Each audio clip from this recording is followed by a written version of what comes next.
You're listening to the Adventure Sports Podcast. We talk with adventurers from around the globe to bring you the inspiration and motivation you need to get started in the outdoors or to keep you moving if you're already there. Hello, everyone, and Happy New Year, and welcome to the Adventure Sports Podcast. This is Caleb. In today's revisited episode, we join Pete Stetina and Mason as they talk about going from road bike racing to gravel bike racing. Pete was a big-time road cyclist participating in some of the largest road cycling races in the world before he tragically got a life-altering injury, which left Pete's cycling career in shambles. Because of his injury, Pete felt like he needed more stability in his life, and that brought him back to his childhood love of the outdoors, and through that he found himself leaving the world of road cycling and discovering the up-and-coming world of gravel cycling. I hope you enjoy it. Here's Mason. Today we're talking to Pete Stetina. He's a former pro road cyclist, raced in events like the Tour de France, the World Tour, all those events that are much more popular in Europe. But he was on an American team, did really well. You might recognize his name. He's a very famous cyclist. But he made this really unprecedented move last year, which was to leave road racing and go into gravel racing, which is pretty crazy in the world of cycling because gravel is kind of unproven. It's a lot more, as you'll hear from his story, a lot more fun, a lot less, seems like it's a lot less serious on the outside, but as Pete will tell you, that's not true when you're racing. There is, just more fun. People are having more fun, is what Pete's saying. So really cool idea. Definitely stepping out on a limb, but unfortunately his first year gravel racing was 2020, and we all know it happened to events. So he is still yet to really get out there and do stuff, but he's making a name for himself in the gravel world, and it's been pretty cool to watch. And we at Athletic Brewing have been really, really excited to be a part of what he's doing and just be involved. And if you don't know Athletic Brewing, we make non-alcoholic craft beer. We love craft beer, but you can't always drink alcohol. So for the 90% of situations in my life where a beer doesn't make sense, it's nice to have that taste of craft beer, but not the effect of alcohol for whatever reason. And if you'd like to give it a shot, just use the code ADVENTURE at athleticbrewing.com. I think that'll get you 15% off. I believe that code's still active. I'll check in the morning. But all this to say, it's good to be back. We're back on Thursdays. We're back on Mondays, 2 episodes a week. It seems like from Monday's episode, there were just crazy amounts of downloads. It was like a really big day. And so I think there's a hunger this year to do something. I know personally there's a hunger in me to do more adventures, to do more micro adventures, which we're big proponents of. And so I think a lot of y'all are going to be listening to shows like this to get essentially inspiration and ideas. And so we're going to try to be feeding that hunger, that very positive hunger in your life. So without further ado, here is Pete Stetina.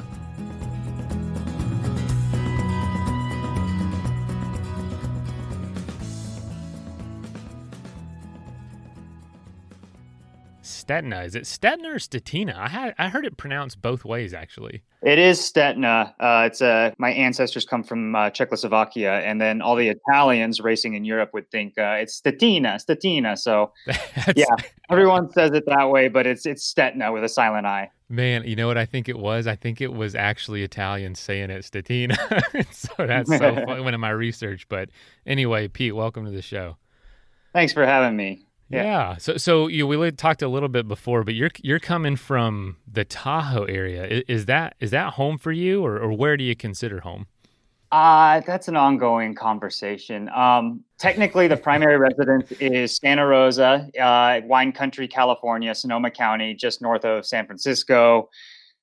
Great all-season riding, vineyards, foodie, wino, craft beer paradise. But I also have a little cabin in Tahoe where I spend most of the summer, fall months preparing for the biggest races and That's my happy spot. So a lot of people think I am full time in Tahoe, but I'm not really a full time resident in either. It's yeah, Looking forward to the constant change a little bit.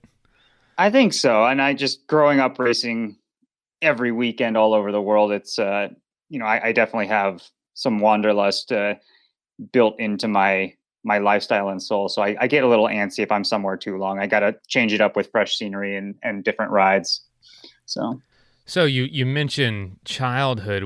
Where did you grow up? And it sounds like you got into cycling pretty young. What was what kind of family did you grow up in? Super active, or did you find it kind of on your own?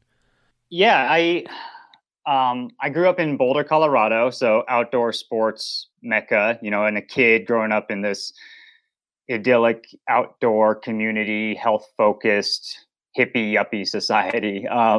And my dad was actually a famous American bike racer back in the 70s and early 80s. So it was kind of in my blood, I guess. But I became that classic talent pipeline development. Just picked up. I already had kind of a name attached to me even before I started riding. But I found it on my own. My parents never pushed me into the sport. I actually found it through, a soccer buddy. We were soccer teammates and he was into mountain bike racing. And I joined the local YMCA team. And our first big race was this 24 Hours of Moab relay race where you trade off laps with 5 kids or pros or whoever, throughout the night.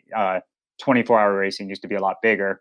So that was kind of my first foray. And then once I found the sport and was like, oh my gosh, I like this and I'm pretty good at this, then my family, had that background to really support me. How soon was your talent like apparent? Was it right away, or did you grow into that as well? I think it was always pretty evident I was going to be an athlete. I talked to my mom and stuff, and she was like, as a kid, like I had so much energy. She was like, she would just bring me outside and say like, I'm going to time you to run around the house, as fast as you can. And I would do a lap and she'd be like, nope, that wasn't good enough. And I just keep doing it until I was tired. So I think I was a runner first before I found cycling. I tried every sport, pretty bad with hand-eye coordination, ball handling skills, but so no basketball. I tried. I loved it. I remember growing up watching like the Jordan, Pippen, Rodman reign of the Bulls and stuff. And yeah, but once I found cycling, I was invested very fast. Loved it. So yeah, not a lot of basketball proteges coming out of Boulder, but cycling now, on the other hand. Exactly. Definitely. So from there, were you what was the kind of climbing through the ranks like for you? Was it, Boulder is by no means a small pond. I'm sure not even back then. So right. if you were doing well there, you're probably pretty clear you could take that talent somewhere bigger. Yeah. And Boulder was unique. I have a very different version of Boulder in my head than many, because a lot of people move there to be an elite athlete, right? And they just get ingrained with that community immediately. Whereas, I grew up with my high school friends and just kind of was the sport side of Boulder was kind of just on the side. But it was pretty plug and play pretty fast. There was so many pros living in Boulder that, I was immediately picked up by Jonathan Botter's junior team, right? And so for anyone who follows Pro Tour road cycling, the current EF Pro Cycling team in the Tour de France and all that started as this little junior amateur team in Front Range of Colorado in, I want to say it was like 2003, and every year it kind of grew. And so I was like one of the original Colorado members, and basically every year they kind of made a step up, got bigger sponsors, signed bigger names. I was just good enough to kind of make the cut. So I was very much a grassroots development project of the Slipstream organization, which is the founding company of the EF team. It was just kind of, I stayed with them, and then I started getting invited by Team USA to do events in Europe on the side. And just slowly, reached a higher level. You graduate out of juniors, you go into the under 23 ranks. And then after you age out of under 23s, I was good enough to sign, the Pro Tour contract. For, again, those who don't follow cycling, the Pro Tour is kind of like the major leagues of cycling, right? So the Pro Tour is the biggest races in the world, like the Tour de France and that stuff. And there's 18 teams in that. that tier. And so I kind of graduated into there in 2010 when I was out of my under 23 season. So I guess 24. What was the experience of riding on those pro teams like that? Had to feel just crazy, like being at the top of kind of the talent pool that early on. And I felt like it was big then. I was watching the Tour de Vie or like the Tour de France around 2010 when I first started getting interested, and it just seemed like it was growing so quickly in popularity. Oh yeah. And I was definitely part of that generation with the juniors that came out of watching Lance Armstrong, because cycling just boomed so hard during the Lance era, along with Tyler Hamilton, Levi Leifheimer, a whole host of, there's this, take away the whole dark side of the cycling and doping issue. Right. But there's like this decade era of just like Americans at the top of the sport. Right. And so as a junior growing up in that, like you have all these idols to look up to. So cycling really exploded that time. And then, with Lance retiring, it kind of became, the American media was like, oh my God, who's our next Lance? I never had quite that amount of pressure. There was another rider by the name of TJ who had a lot more pressure than I did to actually be the next American Lance. But, it's kind of we kind of had like this graduating class of guys who were born in the late 80s, from 86 to 89, who were all quite competitive on the world stage from a very young age. And USA Cycling had like this influx from the Lance era to invest in our development too. So it was just kind of all the whole right time, right place type of thing. And then, as personally, you made it, when you sign that pro contract and you're on one of those big teams, I mean, that's validation, right? That's your stamp of approval, which was huge, and that's the dream that you sacrificed everything for, and sacrificed in education and all that. So I did that game for a decade. Wouldn't trade it for anything. It's hard, it's cutthroat, it's lonely, living out of a suitcase in Europe by yourself a lot of the time, missing family graduations and all that, and vacations, and at the same time it's worth it. And I did a bunch of world championships, a bunch of grand tours, Tour de France's, all that, and it was awesome. But then I moved on and met you guys. Well, tell us, man, like what was, you mentioned, it was something you wouldn't trade, but also very lonely, very challenging. I mean, how competitive did you have to be? Right.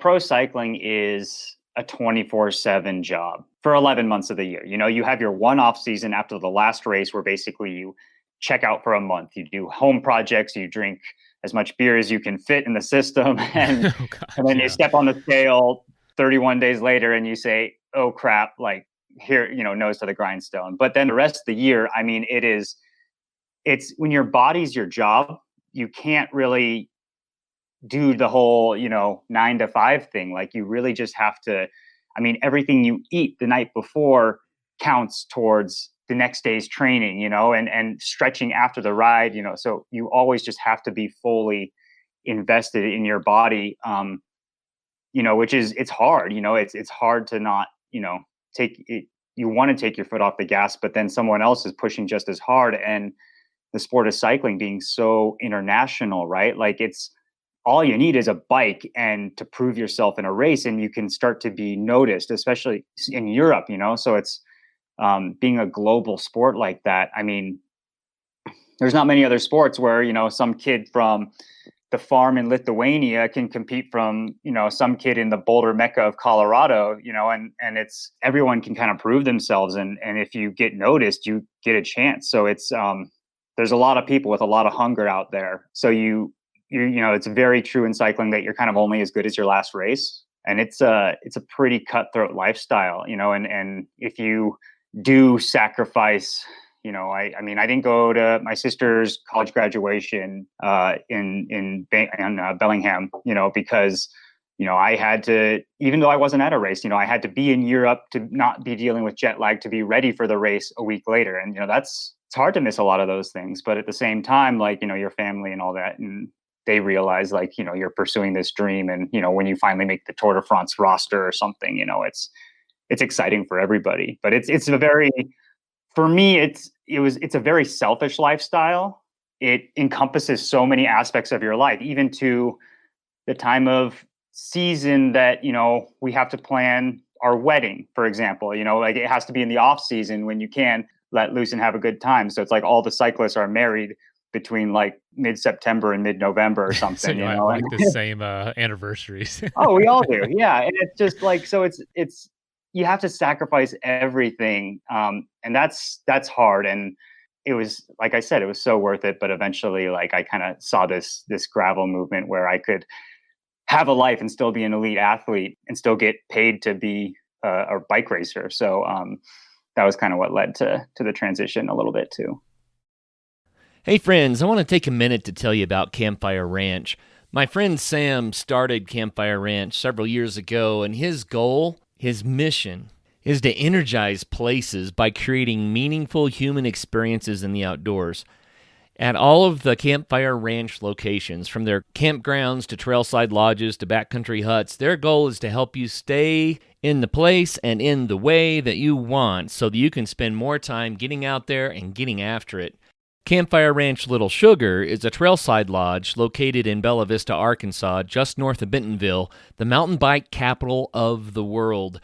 The lodge features 7 private bedrooms with ensuite bathrooms and communal spaces for gathering, meeting with others, and relaxing after a long day on the trails. Little Sugar has immediate access to 160-plus miles of public trails designed for mountain biking, gravel biking, trail running, and hiking, and it also has easy access to the food, art, and music scene of downtown Bentonville. So grab some buddies and go to www.campfireranch.co/ASP. That's not .com, it's .co/ASP, and you'll get 15% off nightly base rates at Little Sugar in Bella Vista, Arkansas. And this opportunity is valid all the way through 2026. But you know how these things go. Your weekend is going to fill up quickly, so go right now to campfireranch.co/ASP to plan your big adventure. Yeah, I could imagine. And it's interesting you mentioned it is a selfish lifestyle. I meet so many athletes that they're not selfish people, but in order to compete at that level, you have to spend so much time thinking about yourself and talking about yourself. And at a certain point, I can imagine it's like, I'm just tired of thinking about myself all the time. It's true. And you start to feel guilty about certain things eventually. Some guys don't, some guys are just happy to do that. And, it's I think very traditional, especially in the Euro sense. A lot of guys they move out of mom's house, and they're racing, and then they immediately meet their girlfriend, future wife, and the girlfriend basically moves in and starts cooking them dinner and doing everything to prepare for their training and their training camps and their race schedule. Which is fine, but it takes that dedication because at the same time you're already sacrificing so much. It's like you can't succeed in any sport really at that top end if you are only 99% invested. And that's why I didn't pursue higher education too. I in my early under 23 years, I was in college as a freshman and racing full time in Europe, and it just you kind of realize like you can only do both at 80%, 90%. And if you're really already like suffering that much, like you just have to go all in and see where you can go. And at least if it doesn't work out, you gave it everything. But when something's so hard and such a dream, like any pro sport, I think you have to ride it out. So even if it doesn't work out, there's no regrets. And if it does work, then, that's a dream. So You have that ability. You got to go for it. Like it's just, yeah. You had this incredible experience and did so many incredible things. And then you transition to gravel. And I know an injury was kind of a conduit for that for you. And I don't want to dwell too much on that because I know you've told that story 1,000 times. But yeah, you made an incredible recovery after what looked like some pretty dark times. What was it like to get back on the bike? And tell us about that decision to transition into the gravel world.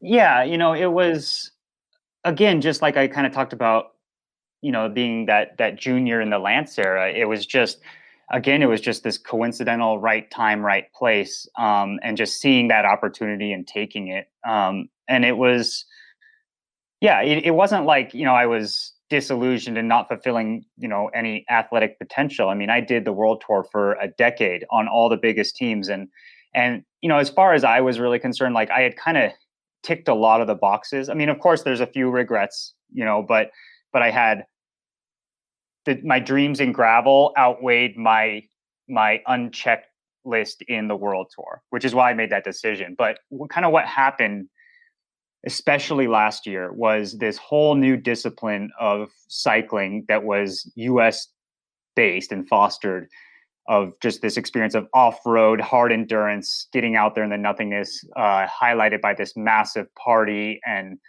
kind of that marathon style format where you have pros and age groupers all together, has really exploded. And it is the most popular segment of cycling in the US now at the moment.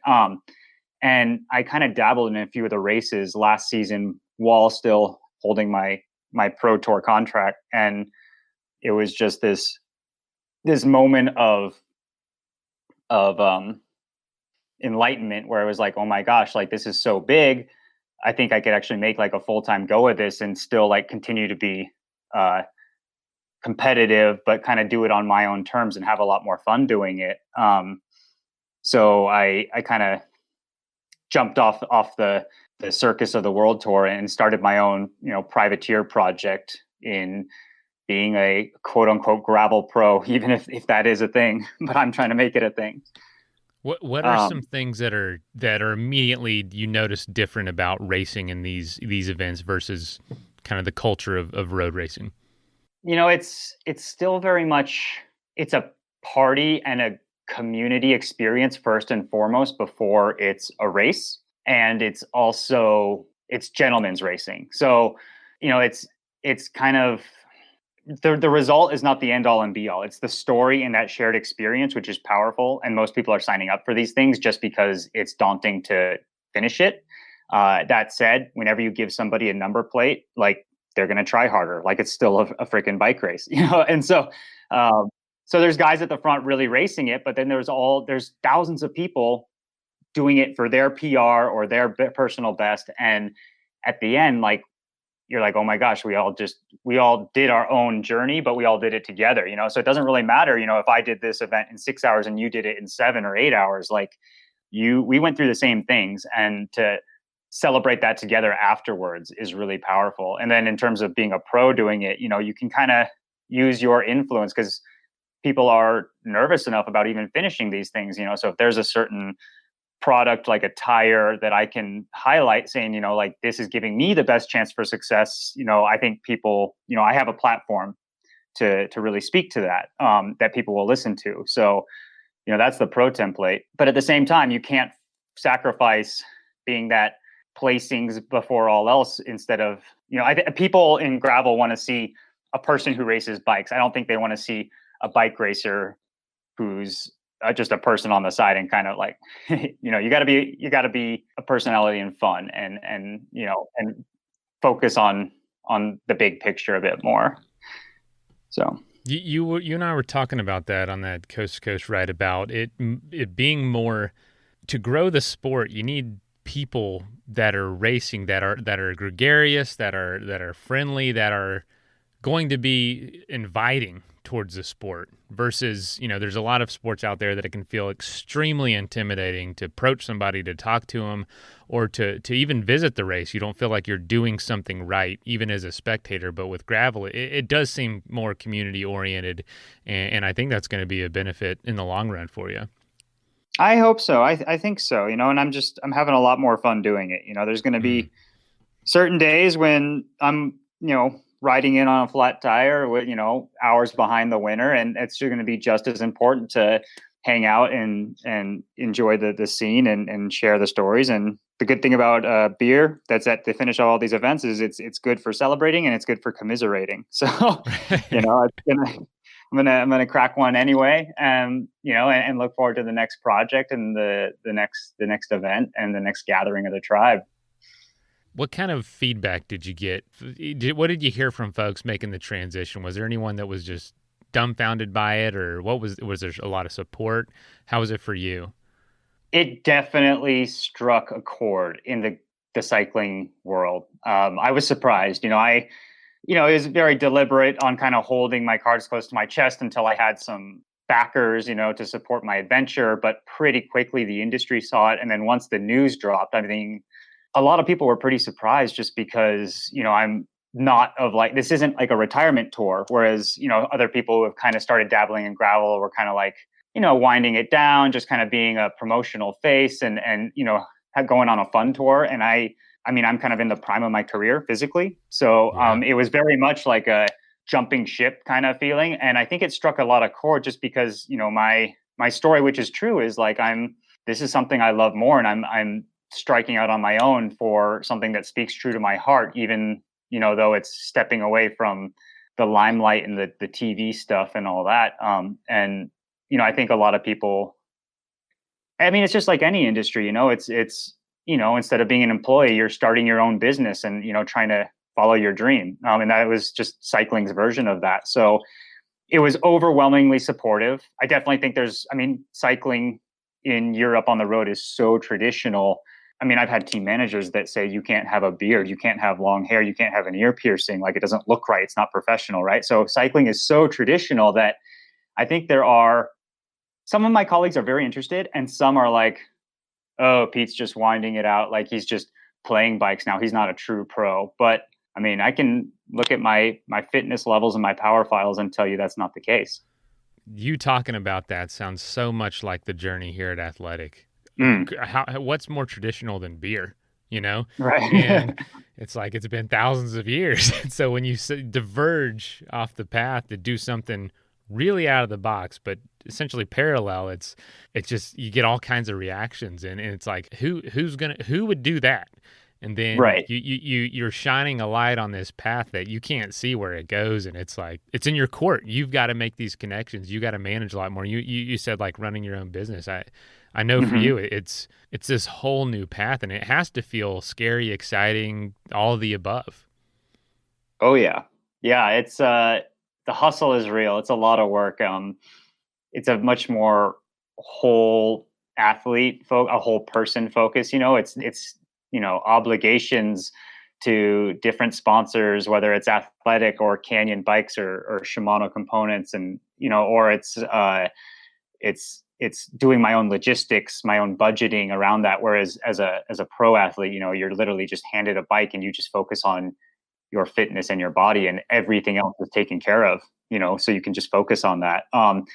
Which is, it's nice, but it's a very singular and simple pursuit. But yeah, it's, the story is eerily similar, which is kind of fun, and you realize that starting your own brand, right, is, what do you stand for and what is your angle, and you really have to think about that for who you align yourself with and who you want to, have, at your back and share your story, and like the Athletic story was really coincidentally interesting, because it was kind of the same time, you guys have really exploded in the last year. And it's just, it is that same story of stepping out of the box, like, screw tradition, like, this makes sense. Like, there's something here and we got to take it with both hands, so that was a great story. And the funny thing enough is, when I made this move, like, being a relatively well-known American cyclist in the pro world, like, the industry sponsors were not difficult. I actually got a lot of calls, but you guys, like, I pursued you. Like, I wanted you guys before you knew who I was. So I read about you guys in a magazine article, and I was up here in Tahoe training for the Vuelta a España, which is the Tour de France version of Spain, right? 3 weeks long and all that. And, your weight and your health and all that matters so much. But, I'm definitely, I'm a beer geek, and it's not always the best blend with your fitness. So I ordered a case of your stuff last year, and I was like, oh my God, I can finish my training ride. I go down to the lake and I crack a beer on the lake like everybody else enjoying their summer vacation. But, I'm still like keeping my weight in check, which is so important and all that. And, so that was my introduction to it. And then I'm really glad that we got to align this year. It's been a lot of fun. And now I get a lot of Athletic beer in my fridge. It's so cool, man. Even Bill's story, the founder, career in finance, very traditional, very stable, Oh yeah, and just kind of like, here's what you do, and here's how you make money. And it's like stepping away from all that. It's terrifying, but it's a blank canvas for you in a lot of ways, which can be it is. daunting some days. But I'm sure other days you're pumped more than you could ever imagine. Yeah, you need the courage is step one, and I think the sweat equity and is step two. It takes a lot of work to make a splash.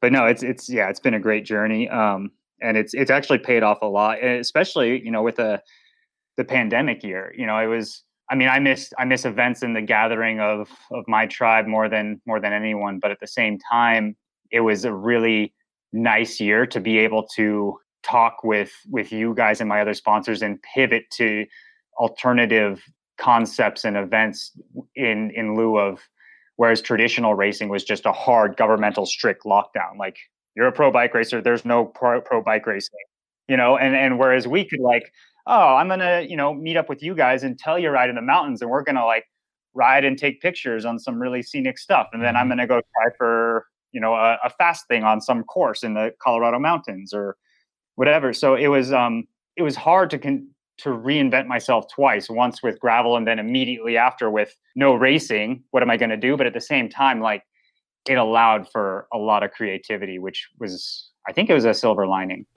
Yeah, this is not the first time you've had to look at something that could be devastating as a silver lining. Your knee was probably the first big lesson in that. It's not what it seems necessarily. We hear these kind of stories over and over again of coming back from recovery, but it's almost like you just don't know it until you go through it yourself. Yeah. Well, so those who don't know, I just shattered my knee and my leg in a really bad crash in Europe in 2015. I mean, it was exploded kneecap, cracked tibia, 5 ribs, LCL, critical condition in a Spanish hospital for a few weeks, a whole nother hour-long podcast on the actual story of getting back to America. But it was, a lot of people wrote my career off. A doctor said, if the bone doesn't heal right, we're going to amputate it. And it was kind of like this whole, I had to relearn to walk. But I was on a contract year, so I kind of had my back against the wall to prove that I deserved to be a pro athlete. So it was definitely a tough time, and a lot of some introspection and some thinking of what's next besides sport. But I saved my career. Re-signed with Trek at that point, and spent 4 more years in the World Tour. So that was the story. And there's documentaries on it if anyone actually wants to. Yeah. I was going to say that. Like, hey, there's been some incredible, covering of that story, and I'm going to push Exactly. people to listen, and it's hugely inspiring. If that doesn't prove you've got what it takes to make whatever you want to do happen, I don't know what will, man. You got what it takes. Like, that's incredible. Man. That's incredible. I personally value that recovery as my biggest victory in my career. I answered a lot of questions of, what was your biggest result? And, it wasn't a win. Like, that was the biggest struggle and fight personally, of physically, I would say, and sometimes mentally. But, that was what I'm most proud of for me in my career, and showing that I could come back. And then looking forward, I would really actually love to just redo my 2020 calendar, because most of the big gravel events didn't get to happen, and I'm pretty optimistic in just that, if the vaccine stuff is legit and it corrects all, and, hopefully we can just be back to those 4,000 person events that we all love, and rock concerts and all that. So I would love to just get to do my initial jump to gravel that I didn't even get to do. So that's plan A, but you always need a plan B right now. So should things lock down again, I have a bunch of other alt projects coming out. A silver lining this year was finding the public interest and my personal love of FKTs, meaning fastest known times on certain course records, very solo and almost spiritual efforts in the middle of nowhere on famous routes. So there'll be more of that regardless. I think events are going to happen, marathons, bike events in the summer, in the warm months when you can gather outside. There was an event that got the green light late October, and it was a 600 person event. I was very nervous about attending, but I wanted to support the organizer because they really put their necks out there, and they had a pretty robust and thoughtful COVID mitigation strategy. And there have been 0 reported cases from that event in October. So I think at the worst case scenario, if things are like they were this summer when we didn't understand a lot about this whole thing, this pandemic, then I think things can happen in the warmest months of the year. So that gives me some hope. I totally agree. We're going to find a way to make events uncancelable. Man, Pete, you just shared so many cool things. You talked about your FKTs. I saw you did this thing about funnest known times. And I remember when I saw this and we were getting ready for the coast to coast trip, I was like, I'm going to get along with this guy. We're talking about having fun more than anything and focusing on that in a year like this. That's a hell of a good attitude right there. So I was like, Pete and I are going to be friends, I think. That was cool. Maybe you guys can help me with a route out east or something, but the fastest known time is not always the funnest. I mean, your funnest bike rides are going hard sometimes and going for a PR on a certain hill, but there's swimming holes and there's amazing bakeries with this crazy flavored muffin and all these other things that make the adventure so worth it, right? So I'm kind of working with a few sponsors to set up routes in near major populated areas with the hashtag of the funnest known time. And we kind of establish a route and teach you those tips and tricks to just have a great day out there in that area. That's like, this is a killer ride. Here's the GPS. Here's the nuances and the things to look for, whether it's a camel in the mountains of Colorado or a swimming hole deep in Marin County or something. So that's been a lot of fun. That's awesome. Well, dude, let's jump into rapid fire. I know we've kind of gone over time, but I would love to ask, you don't have to answer these one word, just kind of a sentence or two. Right on. Cool. All right. Rapid fire number 1. Do you have a life motto or a motto that you're kind of currently living out? Yeah. A happy racer is a fast racer. I think you can look back at our whole conversation and see why I've chosen that. You jumped on that, man. You knew that was okay. That's in the front of your mind then. Dang, that's been awesome. A lot of pivoting this year. Yeah, no kidding. You got that in your van somewhere on the ceiling. Maybe that's a tattoo. Yeah. Okay, there you go. Right on the knuckles. What are you most curious about right now outside of racing? I craft beer. Actually, that was another reason that we joined forces was. I am very much a beer geek and a beer snob at this point, which is not for a lot of pro athletes out there. But I love traveling to different towns and visiting the local tap house and getting a flight or something and exploring the world of craft beer. That's probably my second favorite passion. Wow, I didn't realize it was that high on your list. That's cool to hear. So yeah, we're like a cheat code for you then, because exactly your two passions kind of work against each other sometimes. But I know exactly. Yeah, you're doing the math now, aren't you? Yeah, I'm thinking, all right, he's it's literally working against each other, but that's cool. It keeps you sharp. So you answered this. Proudest achievement is recovering from that knee surgery. What would you say the proudest achievement is, maybe outside of your career altogether? It's a hard one. Just outside of my career, I've been so focused on the world tour, honestly. Like, you have to live a singular life for so long. Just family, meeting my wife early and marrying her early and getting stronger through this pandemic. And, we've got, I'm relatively young and I got a cabin in Tahoe, which is a dream. So it's a good lifestyle right now. I love to hear when folks are in a good spot. I mean, I think all my other achievements are through cycling related, right? Like, I work with, a charity that supports injured athletes, but I can do that because of, my position within the cycling community. And so it's hard to differentiate the two because, like I said before, your job is your lifestyle in cycling. No, I think that's a good answer. It's different for everybody. So tell me this then, what's your biggest goal not yet achieved? Oof. Yeah, just very small little questions here. I know, we're getting real philosophic right now.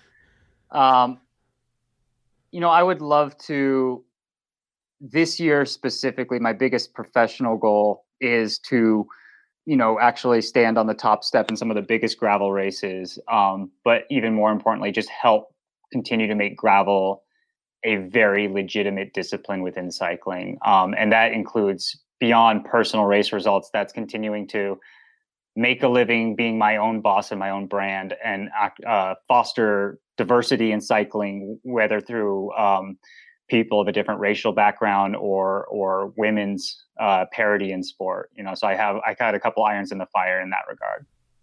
Awesome. All right, last question, and kind of wrap it all up. How do you live without compromise? I think I compromise a lot on a lot of things, whether it's an interval or it's a beer that I shouldn't have. There's another motto. It's not a motto. It's a good way to live though.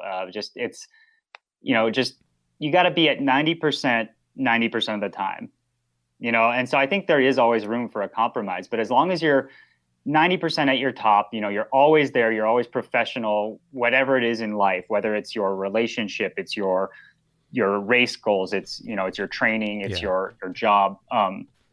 If you're at 90%, there's always, there's 10% of the time you can step it up to like that ultimate peak, right? For that biggest goal. And then, a couple percent of the time you can drop it down and have a great night out with friends and regret it the next day too. Like there's got to be room for that flux, right? But if you can kind of keep your baseline at 90%, I think you do pretty well. So actually, I live with a lot of compromises. Yeah, there is a healthy side of compromise, and I guess the one we talk about is, the negative side. Like we've all got to make decisions that we come to an agreement somewhere. Well, Pete, man, thanks for joining us. This was great. I feel like it could be a 5-hour interview with just your whole story and everything you've gone through and what you're doing now. It's so interesting. Thanks, guys. Happy to be on, and I'm waiting for that call when you asked me to make a collaboration beer. Hey, I'm ready. I'm self-plugging that one. All right. Hey, we can start sending some emails. I have no say in that, but I know who does. But there we go. Well, cool. Well, Pete, man, thank you so much. I hope you have a great day, and we'll talk soon. Sounds good. See ya. All right. See ya.